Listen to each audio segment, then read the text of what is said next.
Assalamualaikum warahmatullahi wabarakatuh. Selamat datang kembali di IO ID. Nggak berasa udah tahun 2022 aja dan sekarang udah masuk bulan kedua di 2022. Kita akan coba ngeracunin kamu untuk ngebeli sebuah kamera yang sekarang ini harganya itu sudah ya bisa dibilang cukup terjangkau, dan ini adalah Canon EOS M3. Oke, kita langsung aja bahas apa sih yang menarik dari kamera ini. Kamu bisa dapetin kamera Canon EOS M3 ini untuk body only-nya itu sekitar 3 juta. Terus kemudian kalau mau pakai lensa kitnya bisa dapat di 4 juta lah. Kamera Canon EOS M6 ini menggunakan sensor CMOS APS-C beresolusi 24 megapiksel dengan prosesornya itu digit 6. Sekarang Canon itu sudah digit 8, itu artinya sudah tertinggal 2 generasi. Dan kamera ini dirilisnya itu tahun 2015, yang artinya sekarang umurnya itu udah 7 tahun. Dah lumayan tua ya kalau kita ngomongin kamera. Cuman ya performanya masih terbilang cukup untuk kebutuhan kamu yang pengen misalnya bikin konten kayak konten YouTube gitu, atau pengen kayak ngomong di depan kamera kayak gini, atau bikin konten unboxing. Kalau menurut saya sih ini masih cukup banget. Kamera ini terbilang kamera compact dan tentunya akan cocok untuk seorang yang suka ngevlog karena mudah dibawa kemana-mana. Nah, beratnya ini sekitar 300 graman, dan kalau dipakaikan lensa kitnya beratnya menjadi setengah kiloan lah, 500 gram. Kalau desainnya itu ya khasnya Canon lah, kayak gini. Di depan sini ada gripnya, terus kemudian di belakang juga dikasih karet, jadi ini akan ngebantu tangan kita untuk lebih kokoh megang kameranya. Jadi kameranya itu nggak berasa licin kalau kita pegang pakai tangan kayak gini. Ini walaupun tanpa hand strap. Selain dikasih grip, dia juga dilapisi sama karet kayak gini ya. Jadi ini berasa nyaman kalau kita pegang. Karetnya ini teksturnya itu kayak kulit jeruk. Cuma ini juga bakalan jadi apa ya, catatan buat kamu kalau misalnya kamera yang punya karet kayak gini, kalau sudah digunakan cukup lama biasanya suka melar loh kalau perawatannya juga nggak bagus. Dan untungnya yang punya kita ini masih oke.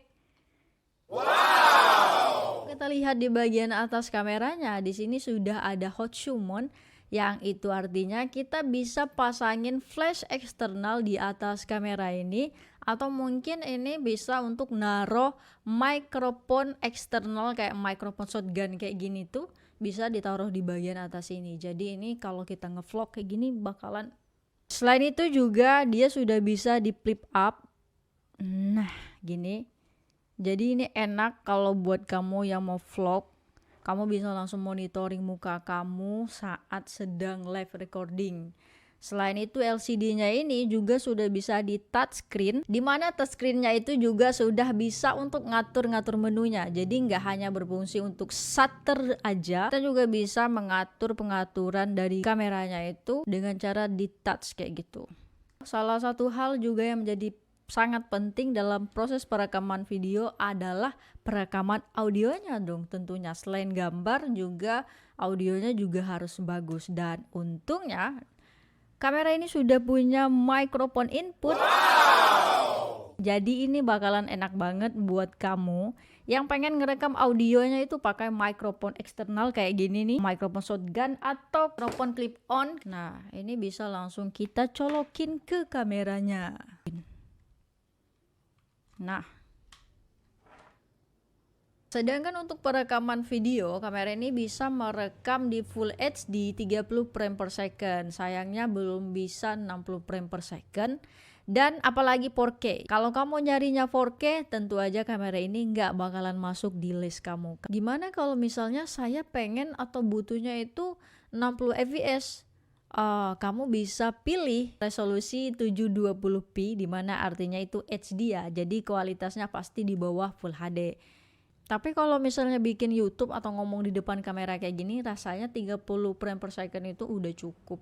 Salah satu hal yang sangat menarik dari kamera ini, atau kamera Canon ya dari seri M lah, dari M2, M3, M6, itu Mereka itu bisa merekam video sampai dengan 30 menitan. Walaupun file videonya itu di split. Jadi nanti file videonya dibagi dua, tapi durasi ngerekamnya itu adalah 30 menit. Beda jauh kalau misalnya kita banding sama brand sebelah. Misalnya itu ada yang berapa belasan menit itu sudah mati atau sudah stop. Terus ada yang memang dibatasin gitu ngerekamnya ya. Kalau ini dia tuh nggak ada overheatnya. Jadi oke banget. Ini untuk kamu yang kejar nih, aduh saya pengen syuting banyak nih gitu, atau syutingnya panjang-panjang, ini oke.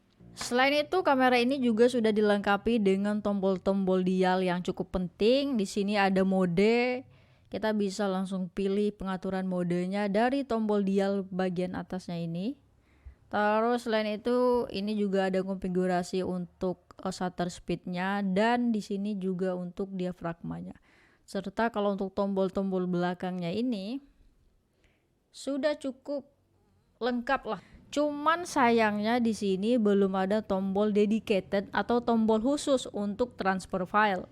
Jadi kalau misalnya kita mau transfer file, tentu aja kita masih harus masuk ke menu preview foto atau videonya, terus kemudian nanti kita tekan bagian atas ISO-nya ini baru bisa kirim fotonya.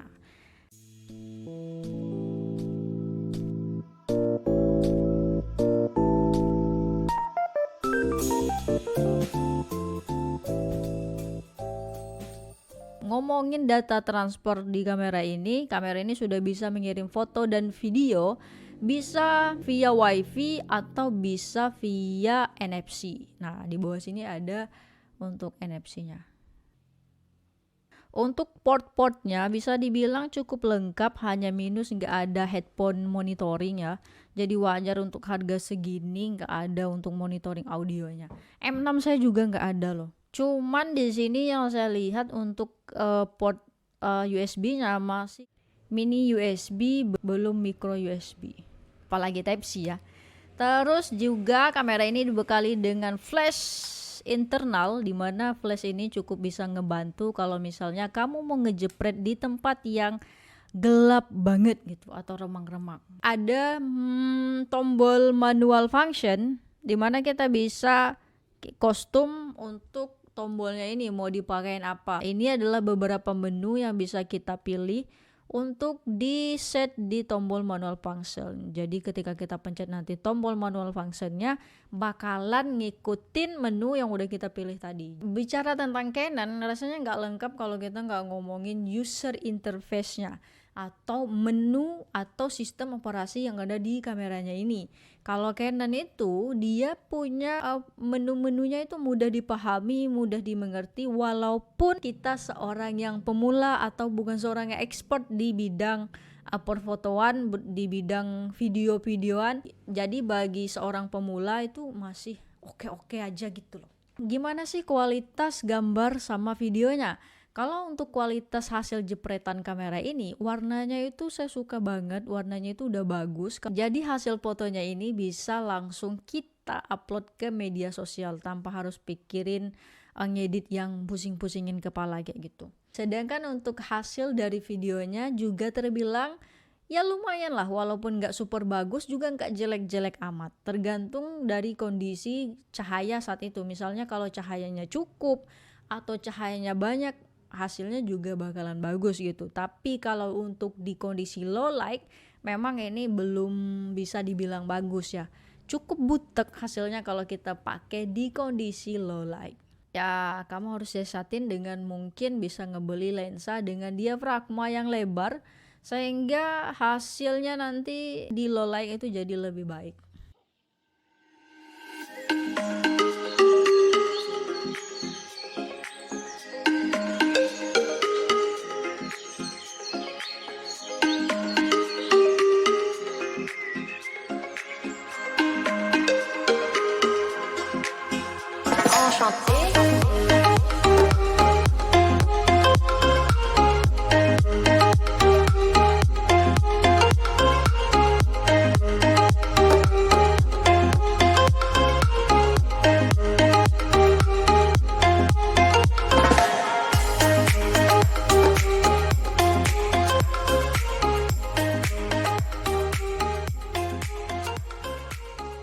Terus kekurangannya apa?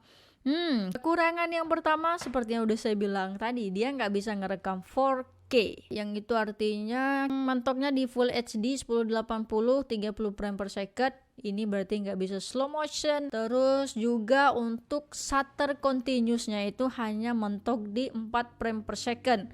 Itu dibilang apa ya, lambat ya cukup lambat, tapi nggak super lambat juga. Jadi setiap 1 detik kamu hanya bisa mengambil foto sebanyak 4 biji atau 4 buah ya, atau 4. Kita bahas dari segi hardware-nya. Di sini kamu bisa lihat nggak ada viewfinder. Jadi kita kalau mau ngejepret di tempat-tempat yang terang atau siang bolong, ini bakalan agak gimana ya, kurang nyaman karena kita hanya bisa monitoring di LCD-nya doang. Kalau ada viewfinder kan kita bisa langsung lihat kayak gini, itu enak banget. Saya kurang suka sama penempatan baterai yang ada di bagian bawah sini. Kalau kita misalnya pasangin flat di bawah sini atau pasangin tripod yang gede gitu ya, ini bakalan ngeganggu atau mempersulit akses kita untuk ngebuka baterainya kayak gini. Misalnya tiba-tiba lagi rekaman kameranya baterainya habis, jadi mau nggak mau kita kan harus ganti. Kalau misalnya di sini dipasangin plate tripod gitu, kita harus buka dulu flatnya baru kita bisa ngambil baterainya. Ini sih jadi kurang gimana ya, kurang. Lalu hal lain yang juga saya kurang suka sebenarnya, walaupun ini sebenarnya udah cukup lah ya, tapi kayaknya di tahun 2022 itu LCD yang bisa di flip ke samping atau variangle itu lebih apa ya, lebih menarik atau lebih menggoda untuk dimiliki. Karena kalau kita kayak gini LCD ke depan, misalnya kita taruh mikrofonnya di depan sini, otomatis dia itu bakal ngalangin LCD-nya untuk kita flip ke depan. Jadi kita nggak bisa lihat lagi atau nggak bisa monitoring muka kita atau framing video atau foto kita. Beda ceritanya kalau misalnya di samping. Kalau di samping juga ini nggak bakalan ngeganggu, mau dipasangin flash eksternal, mau dipasangin mikrofon, jadi kita tetap masih bisa monitoring muka kita, video kita, apa yang kita foto di LCD-nya itu. Saya kurang suka sama sistem fokus yang dipakai atau mode fokus yang ditawarkan sama kamera ini. Kamera ini hanya punya 2 buah mode fokus, yaitu fast tracking dan object tracking, dimana kita bisa men-tracking objek. Misalnya dia mau geser kiri, geser kanan, nanti fokusnya bakalan ngikutin objek yang udah kita pilih tadi. Atau mungkin muka kita kayak gini, kan dia sudah fast tracking, jadi mau ke kiri, ke kanan, fokusnya ngikutin. Terus satu lagi mode yang ditawarkan itu adalah one point AF. Saya kurang suka one point AF itu karena fokusnya itu kecil banget, atau lingkaran fokusnya itu kecil banget. Jadi kita benar-benar harus mastiin kalau misalnya kita unboxing nih, kita benar-benar harus, misalnya ini kamera, kita harus pastikan dia itu di titiknya itu benar-benar persis di titik fokusnya itu yang kita pilih tadi.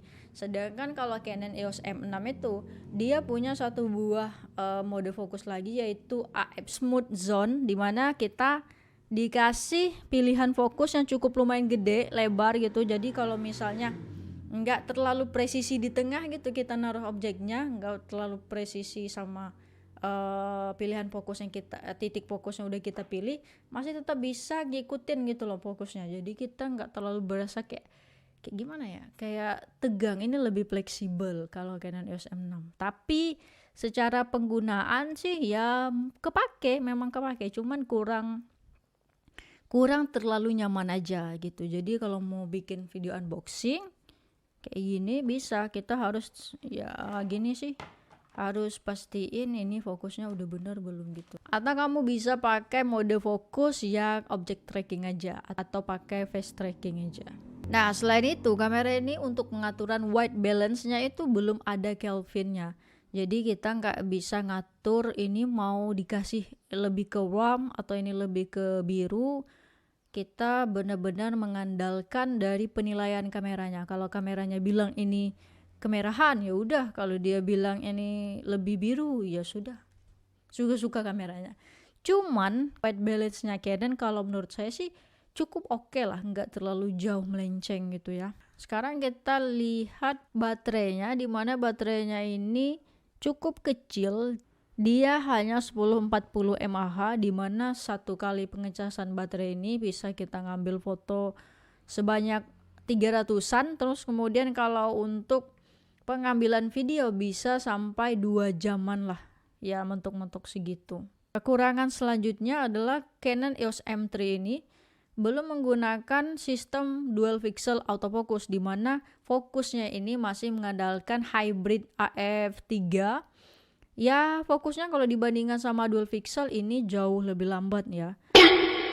Tapi tetap masih bisa kepake. Kalau kamu pernah pakai M2 ya kayak M2. Walaupun demikian fokusnya itu jarang banget yang miss kayak gitu. Tetap bisa kepake walaupun agak lambat gitu. Nah, apakah kamera ini worth it kalau dibandingkan sama kamera lain? Oke, kita lihat aja ya pesaingnya. Ada Fujifilm X-A3, Fujifilm X-A5, ini adalah rentang-rentang harga yang sama, rentang-rentang harga yang sama. Ada Sony A5000 atau A5100. Oke. Sony itu autofokusnya bagus, terus kemudian dia juga kecil, ringan, compact, tapi dia punya kualitas video itu di atas kamera Canon ini. Banyak yang bilang gitu sih, cuma saya belum pernah nyoba. Memang kalau saya lihat dari HP Sony yang saya punya, kualitas videonya oke. Dan kita anggap aja kualitas videonya oke. Cuman catatan besarnya untuk Sony, dia itu overheat. Udah mulai hujan guys. Kalau udah overheat itu artinya kita nggak bisa maksain kameranya buat kerja ya. Jadi nanti ada limitasi untuk merekam videonya, misalnya udah ngerekam belasan menit, nanti dia bakalan minta dimatiin atau diistirahatkan. Kalau Fujifilm, saya tuh nggak suka Fujifilmnya kalau X-A5 atau X-A3 itu adalah autofokusnya itu untuk di sistem video ya, atau mode video itu nggak bagus. Jadi lambat lah kalau saya bilang, dibandingkan M3 masih lambatan mereka. Dan untuk sistem auto videonya itu beda banget sama Canon. Gimana ya, dia tuh kayak ngejedot gitu, kayak kalau kamu ngerekam pakai handphone gitu, perubahan white balance-nya, perubahan exposure-nya, pengangkatan misalnya dari cahaya terang ke rendahnya itu kalau menurut saya kurang oke. Jadi saya lebih pilih ini daripada yang tadi itu, karena ini lebih komplit. Tapi kalau misalnya kamu pengennya foto doang nih, kalau foto doang kayaknya pilih aja kamera Fuji karena hasilnya itu crispy banget. Wow. Kalau misalnya kamu butuh autofocus yang cepat banget, ambil aja dari Sony. Tapi kalau kamu butuh yang komplit, ambil aja Canon EOS M3 ini. Oke, sekian video ini. Terima kasih buat kamu yang udah nonton. Semoga video ini bermanfaat dan bisa memantapkan kamu untuk pilih kamera yang mana sih yang cocok buat saya. Saya Elsie pamit, jangan lupa subscribe. Oh ya, kalau kamu pengen kamera M3 ini, cek di toko kita, ada linknya di bawah ya. Oke, sekian dulu. Saya Elsie pamit. Wassalamualaikum warahmatullahi wabarakatuh. Teruslah berkarya dan jadilah bermanfaat. Dan satu buah quote yang penting, jangan jadikan keterbatasan atau kekurangan kita alasan untuk tidak berkarya. Wassalamualaikum.